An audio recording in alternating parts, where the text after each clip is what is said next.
ذی الحج کے 10 بابرکت دن جن کے بارے میں رسول اللہ صلی اللہ علیہ وسلم نے فرمایا کہ ذی الحج کے ان 10 دنوں سے بڑھ کر کوئی بھی دن ایسا نہیں کہ جس میں نیک عمل کرنا اللہ تعالیٰ کے نزدیک ان دنوں کے نیک عمل سے زیادہ پسندیدہ ہو۔ لوگوں نے پوچھا کہ اللہ کے رسول، کیا اللہ کے راستے میں جہاد کرنا بھی نہیں؟ آپ نے فرمایا، اللہ کے راستے میں جہاد کرنا بھی اتنا پسند نہیں سوائے اس شخص کے جو اپنی جان اور مال لے کر نکلے اور پھر لوٹ کر نہ آئے۔ اس حدیث کو سننے کے بعد ہمیں نیک اعمال کے لیے کمر کس لینی چاہیے۔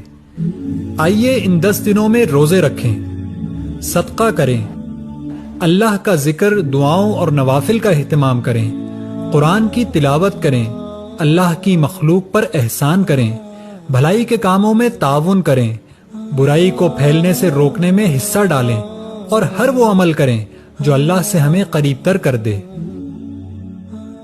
ان 10 دنوں میں خاص طور پر چند اعمال کا ہمیں اہتمام کرنا چاہیے۔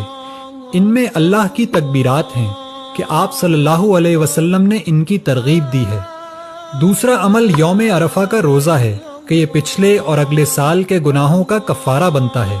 اور تیسرا عمل قربانی ہے کہ یہ سنت ابراہیمی ہے اور نبی صلی اللہ علیہ وسلم نے اس کی تاکید بھی فرمائی۔